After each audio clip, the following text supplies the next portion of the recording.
शुक्रगुजार हूँ कि आपने मुझे मौका दिया।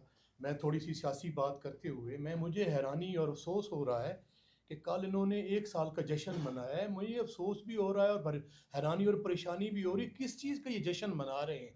इन्होंने पाकिस्तानियों के लिए किया क्या है, मुझे बता दें कि वो इलेक्शंस जिसको पाकिस्तान तहरीक इंसाफ के आज़ाद मेंबरान को पाकिस्तान की अवाम ने सबसे ज़्यादा वोट दिया। मैं आपको बताता चलूँ कि इस वक्त 10 करोड़ वोटर हैं। 10 करोड़ वोटर्स में 6 करोड़ वोटर जो है वो कास्ट हुए, उनमें 3 करोड़ वोटर जो है वो पाकिस्तान तहरीक इंसाफ के आज़ाद मेंबरान को, जो निशान भी मर्जी के नहीं दिए गए, उनको मैंडेट मिला। फिर मैं उनसे पूछता हूँ कि जब आपको मैंडेट ही नहीं मिला, आप 17 सीटों वाले हैं, आपको अवाम ने मुंतखब ही नहीं किया, अवाम तो अवाम की एस्पिरेशन के मुताबिक काम ही नहीं कर रहे, तो पता नहीं किस बुनियाद पे आप यहाँ बैठे हैं, पता नहीं आपको शर्म भी आती है कि नहीं आती। फिर उसके बाद दूसरी जो बात है, आपने कहा था जी कि ये मुल्क पाकिस्तान जो 3 सतून पे खड़ा है, उसमें सबसे जो बड़ा सतून है वो मैं समझता हूँ कि जमहूरियत है। जमहूरियत में आपने देख लिया कि इंटरनेशनल लेवल पे जो कल परसों जो खबर शाये हो कि पाकिस्तान जो है कि वर्स्ट कंट्रीज में चला गया है जी। आपकी ह्यूमन राइट्स में जो इंटरनेशनल आपके बारे में रिपोर्ट आई है, आप उसमें वर्स्ट में चले गए हैं। आपकी इकनॉमिक्स में जो है वो आप वर्स्ट में चले गए हैं। तो मैं आपके हालात ये हैं कि जो हम मेंबरान असम्बली हैं कि पाकिस्तान की तारीख में इतनी बड़ी काला किसी के मुंह पे नहीं मली गई। आपने मुंतखब अवामी नुमाइंदों को असम्बली के अंदर से भोंडे अंदाज में घसीट के गिरफ्तार कराया। आपके हालात ये हैं कि आपने अदलिया का गला घोंटा 26वीं आइनवी तरमीम के जरिए और एग्जीक्यूटिव ने अपने जजेस जो है वो भर दिए हैं। आपने पीका एक्ट लगा के जो आज़ादी इज़हार राय का गला घोंटा।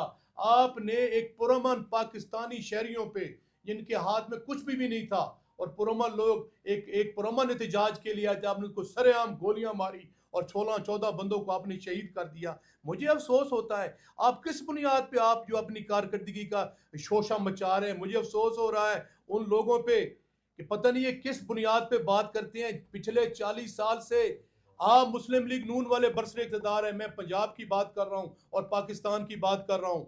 80 के बाद जब से मरशला लगा, 77 के बाद, उसके बाद मुस्लिम लीग नून जो है 80% वहां मर्द उसका इक़्तिदार रहा है। मैं पूछता हूँ कि आम पाकिस्तानी सी रेडी वाला किसान, छापड़ी फरोश, एक नौजवान, उसका क्या मुस्तकबिल तब्दील हुआ है। मुझे ये भी साथ कहते अफसोस हो रहा है कि मैं खुश होता कि शायद ये कहते कि हमने पाकिस्तान के नौजवानों को इतनी नौकरियां दे दी हैं।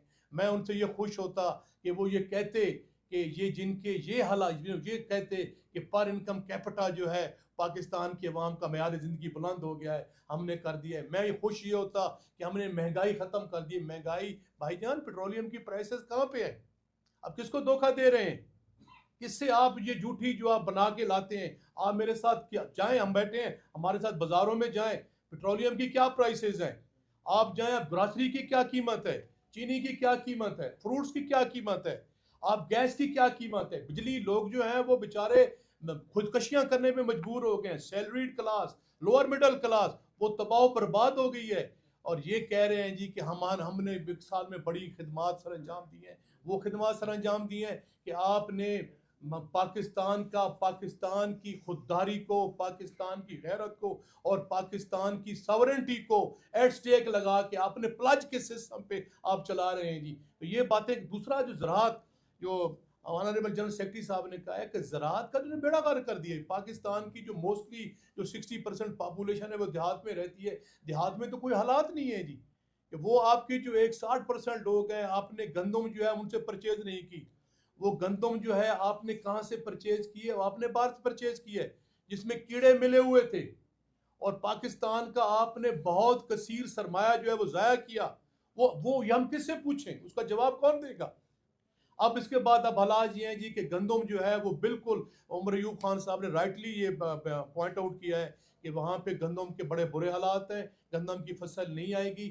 जहाँ तक हमारी शुनीद में है कि $1 बिलियन की गंदम जो है ये इम्पोर्ट कर रहे हैं। और इसी तरह जो है वो बाकी जो सब्जियों की जो है वो कोई वहाँ पे नहीं हो रहा है। चना जिस इलाके से मैं बिलोंग करता हूँ जी, वो थल का जो इलाका है, जो 80% जो पाकिस्तान की आर्मी को और पाकिस्तान को जो चना सप्लाई होता है, वहाँ चूँकि बारिशें नहीं हुई तो वहाँ बड़ी बुरी हालात है। अब गन्ने की मैं आपको मिसाल दूँ, 400 रुपये मन जो है काश्तकार बेचारा रुल जाता है। वो गन्ना बेचने के लिए जब मिल में जाता है तो उसको 400 रुपये मन मिलता है। अगर उसकी बजाय अगर वो गुड़ बनाए वही मन का, तो वो 2600 रुपया कमा सकता है। लेकिन इस हुकूमत ने मिल ओनर्स के साथ मिलके जो है दफ़ा 146 लगा के वो काश्तकारों को जो है वो गुड़ नहीं बनाने देती।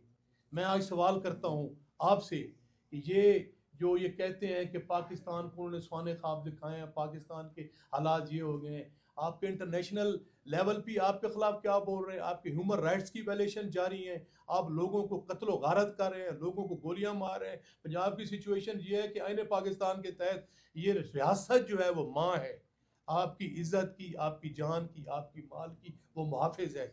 मैं सवाल करता हूँ कि आज अमन व अमान के क्या हालात हैं, मीशत कैसे मजबूत होगी जब इस्तेकाम नहीं है सियासी तौर पे, जब अमन व अमान नहीं है, जब मुल्क को आप आईने पाकिस्तान और कानून के मुताबिक नहीं चला रहे तो कहाँ होगी।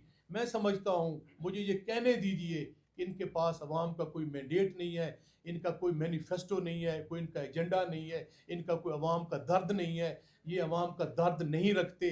इनका अगर इनका अवाम का दर्द रखते तो ये जो सफ़ाकाना इनकी पॉलिसियाँ हैं ये अवाम के साथ ना होती। बहुत शुक्रिया जी।